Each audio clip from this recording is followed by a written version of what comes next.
नमस्कार, आप देख रहे हैं आवाज इंडिया, देश की भरोसेमंद आवाज। मैं हूं अजीत। खबरों का सिलसिला शुरू करने से पहले आइए सबसे पहले नजर डालते हैं आज की हेडलाइंस पर। कांग्रेस ने वीबीजी रामजी बिल को लेकर सरकार पर साधा निशाना, कहा बिल गांव विरोधी है। सत्र समापन पर संसद में चाय पर हुई खास मुलाकात, पीएम मोदी और प्रियंका गांधी साथ दिखे। यूपी विधानसभा सत्र श्रद्धांजलि और बहस के साथ हुआ शुरू, सदन की कार्रवाई सोमवार तक के लिए स्थगित। कर्नाटक विधानसभा में सीएम पद पर सस्पेंस खत्म, सिद्धरामैया ने किया साफ इशारा।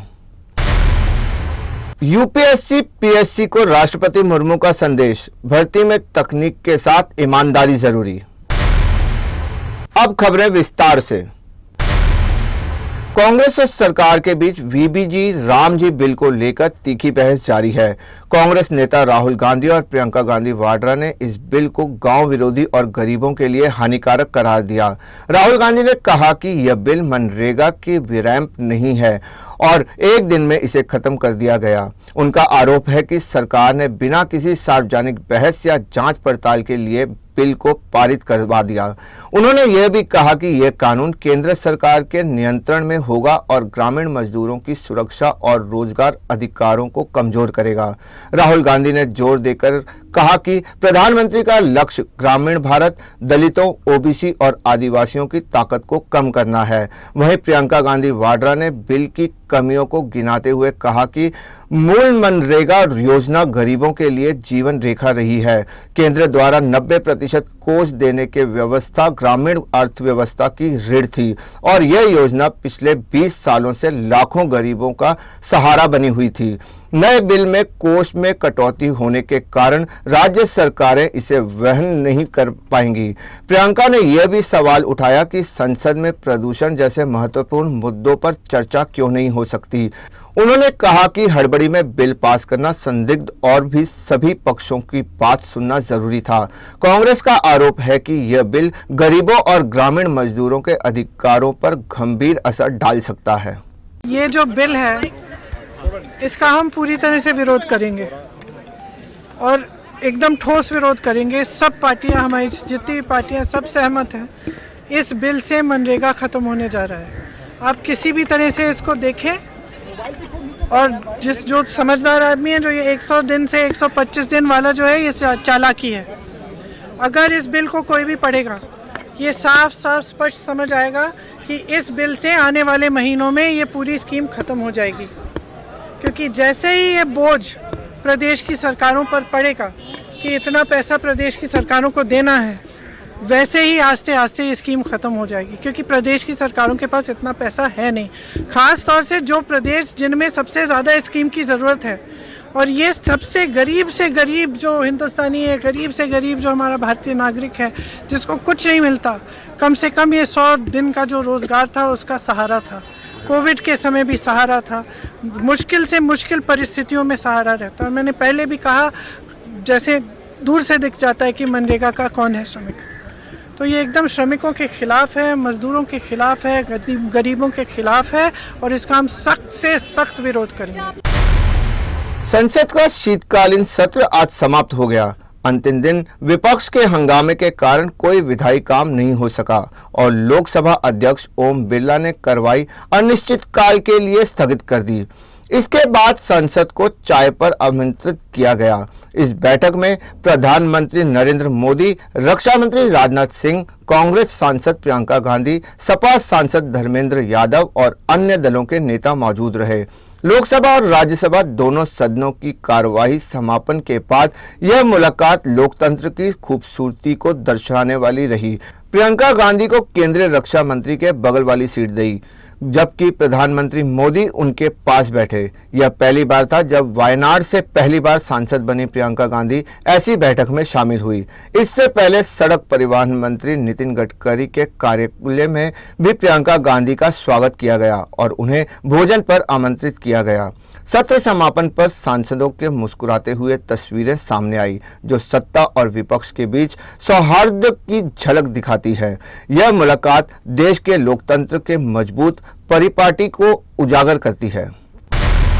यूपी विधानमंडल के शीतकालीन सत्र का पहला दिन आज शुरू हुआ। सदन की कार्रवाई के पहले दिन सपा के दिवंगत विधायक सुधाकर सिंह को श्रद्धांजलि दी गई। मुख्यमंत्री योगी आदित्यनाथ, नेता प्रतिपक्ष माता प्रसाद पांडे और अन्य दलों के नेता उनके योगदान को याद करते हुए भावभीनी श्रद्धांजलि देने पहुंचे। सदन ने उन्हें योगदान और समाज के प्रति उनके कार्यों को सराहा। वर्तमान विधानसभा के माननीय सदस्य श्री सुधाकर सिंह का दिनांक 20 नवंबर 2025 को लगभग 67 वर्ष की आयु में निधन हो गया। उनका आकस्मिक निधन हम सब के लिए दुखद है।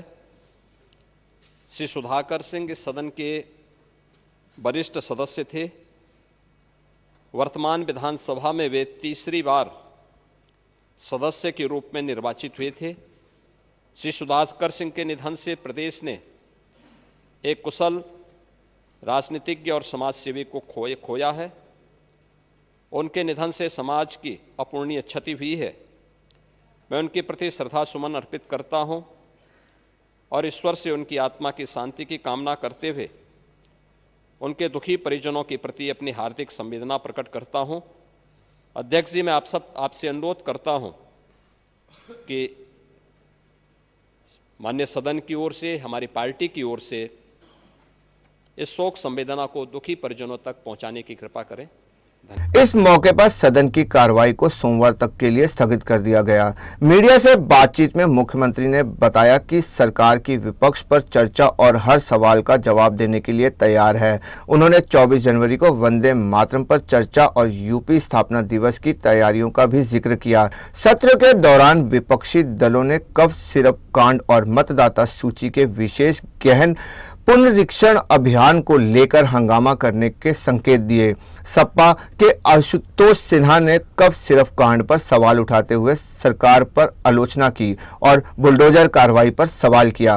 उन्होंने कहा कि हजारों करोड़ रुपए का गबन और बच्चों की मौत के मामले में जवाबदेही होनी चाहिए। सदन में वंदे मातरम पर होने वाली चर्चा का विरोध भी किया जा सकता है। सरकार ने स्पष्ट किया कि हर मुद्दे पर बातचीत के लिए सदन तैयार है। विपक्ष ने सत्ता पक्ष के बीच गर्मागर्म बहस की संभावना बनी हुई है। शीतकालीन सत्र की शुरुआत श्रद्धांजलि और गंभीर मुद्दों के बीच हुई।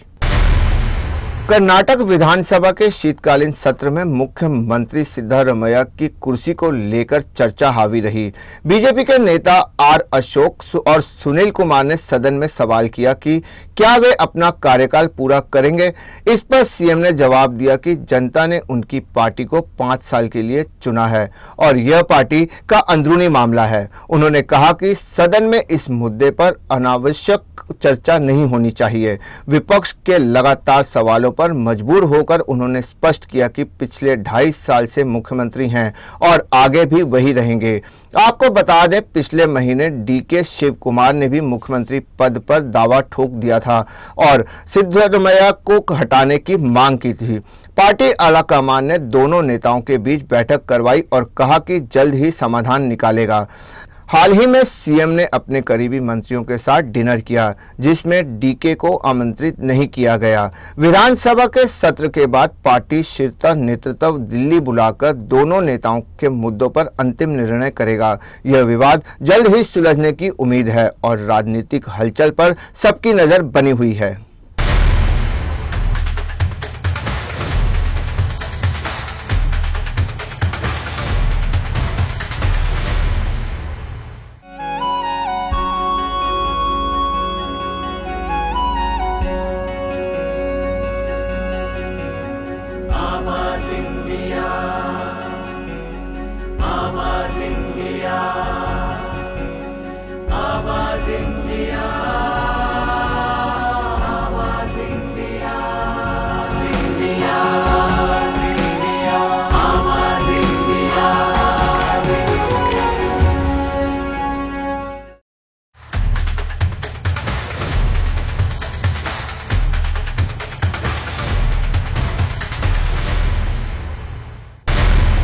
तेजी से बदलते दौर में सार्वजनिक सेवा आयोगों की भूमिका पर राष्ट्रपति द्रौपदी मुर्मू ने बड़ा संदेश दिया है। उन्होंने कहा कि भर्ती प्रक्रियाओं में पारदर्शिता, विश्वसनीयता और ईमानदारी सर्वे पर होनी चाहिए।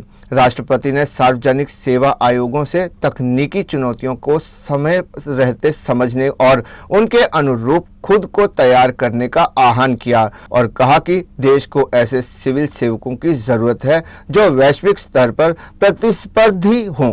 इसके अलावा राष्ट्रपति मुर्मू ने कहा, पीएससीएस की भूमिका केवल भर्ती तक सीमित नहीं है, बल्कि लोकतांत्रिक संस्थाओं में भरोसा बनाए रखने की भी है। उन्होंने उम्मीदवारों की सत्यनिष्ठा को चयन प्रक्रिया का मूल आधार बनाने पर जोर दिया। राष्ट्रपति ने डिजिटल टूल्स, डेटा सुरक्षा और नई तकनीकियों को संतुलित आयोग की सलाह दी। सम्मेलन में तेलंगाना के राज्यपाल जिष्णु देव वर्मा और यूपीएससी चेयरमैन अजय कुमार समेत कई वरिष्ठ अधिकारी मौजूद रहे। India is the world's fastest growing major economy and also a nation marked by enormous diversity, needs most effective governance system at all levels. The country is aiming to be the third largest economy in the world in the near future. We are also moving towards achieving the goal of Viksit Bharat by 2047. I am sure that the Public Service Commissions will continue to fulfill their responsibilities and contribute towards building a future-ready team of civil servants selected and guided by them.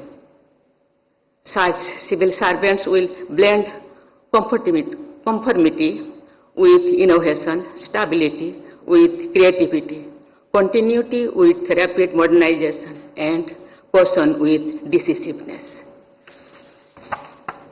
I wish UPSC and all the state public service commissions continued success in their nation-building efforts.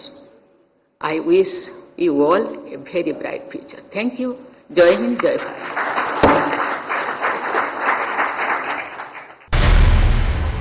Tamil Nadu में TV के प्रमुख और अभिनेता विजय ने गुरुवार को ईरोड में अपनी जनसभा के बाद अपने समर्थकों के लिए आभार व्यक्त किया। उन्होंने कहा कि लोगों का असीम प्यार और समर्थन उन्हें अपार प्रेरणा देता है। विजय ने सोशल मीडिया पर पोस्ट करते हुए लिखा कि उनके जीवन के हर पड़ाव पर जनता ने उनका साथ दिया है। इस समर्थन को वे अपनी सबसे बड़ी प्रेरक शक्ति मानते हैं। उन्होंने राजनीति में अपने कदम को उसी कृतज्ञता का हिस्सा बताया। उनके अनुसार यह राजनीतिक यात्रा जनता के लिए काम करने और बदलाव लाने की उनकी प्रतिबद्धता का प्रतीक है। विजय ने गरीबों के लिए बदलाव और डीएमके पर भी निशाना साधा। उन्होंने कहा कि गरीबी में फंसे लोगों के लिए एक नए सवेरे की उदय होनी चाहिए। रैली में विजय ने पार्टी प्रशासनिक समिति और स्वयंसेवकों के काम की सराहना की। उन्होंने डीएमके को बुरी ताकत कहा और टीवीके को शुद्ध शक्ति के रूप में स्थापित किया। दिग्वंत मुख्यमंत्री एमजी रामचंद्र और जयललिता की बातें दोहराते हुए विजय ने अपने समर्थकों को आश्वस्त किया कि जीत निश्चय है। रैली और उनके संदेश से समर्थकों में उत्साह और जोश देखने को मिला। असम के मशहूर गायक जुबिन गर्ग की मौत को लेकर सिंगापुर पुलिस ने बड़ा बयान जारी किया है। पुलिस ने स्पष्ट किया कि अब तक की जांच में किसी साजिश के संकेत नहीं मिले हैं। जुबिन गर्ग की 19 सितंबर को सिंगापुर में समुद्र में तैरते समय समस्या परिस्थितियों में मौत हो गई थी। सिंगापुर पुलिस ने बताया कि जांच पूरी होने के बाद रिपोर्ट राज्य के कोरोनर को सौंप दी जाएगी। इसके बाद जनवरी और फरवरी 2026 में कोरोनर जांच आयोजित की जाएगी। पुलिस ने जनता से अपील की है कि वे अटकलों के बीच और गलत जानकारी न फैलाएं। इस बीच भारत में एक विशेष जांच टीम ने गायक के सचिव और कार्यक्रम आयोजकों समेत 4 लोगों पर हत्या का आरोप लगाया है। जुबिन गर्ग को 20 सितंबर को सिंगापुर से आयोजित पूर्व भारत महोत्सव में प्रस्तुति देनी थी। मामले को लेकर जांच दोनों देशों में अलग-अलग स्तर पर जारी है। ईशान किशन की कप्तानी में झारखंड ने सैयद मुश्ताक अली ट्रॉफी 2025 का खिताब जीतकर सभी का ध्यान खींचा। फाइनल में हरियाणा को 269 रनों से हराते हुए झारखंड ने पहले बल्लेबाजी करते हुए 262 रन बनाए। हरियाणा की टीम सिर्फ 193 रन बनाकर ऑल आउट हो गई। ईशान किशन ने अपनी बेहतरीन बल्लेबाजी से टीम को जीत दिलाने में अहम भूमिका निभाई। उन्होंने 39 गेंदों में 101 रन बनाए, जिसमें 6 चौके और 10 छक्के शामिल थे। उनकी इस शानदार पारी के लिए उन्हें प्लेयर ऑफ द मैच का सम्मान भी मिला। इस जीत के बाद ईशान किशन ने अपनी भावनाएं साझा की और कहा कि भारतीय टीम में न चुने जाने से उन्हें निराशा हुई थी। ईशान ने कहा कि इस तरह की निराशा उन्हें और मेहनत करने के लिए प्रेरित करती है। उन्होंने युवाओं को संदेश दिया कि हमेशा कड़ी मेहनत और आत्मविश्वास बनाए रखना चाहिए। उन्होंने कहा कि अब उनका ध्यान सिर्फ अच्छे प्रदर्शन करना और टीम को जीत दिलाना है। सैयद मुश्ताक अली ट्रॉफी 2025 में उन्होंने 517 रन बनाकर टूर्नामेंट में सबसे ज्यादा रन बनाने का रिकॉर्ड बनाया। उनके प्रदर्शन से T20 वर्ल्ड कप 2026 में चयन की संभावनाओं पर सबकी नजरें टिकी हैं। ईशान किशन की यह पारी साबित करती है कि मेहनत और आत्मविश्वास की सफलता की कुंजी है। आवाज समाचार में बस इतना ही। देखते रहिए आवाज इंडिया।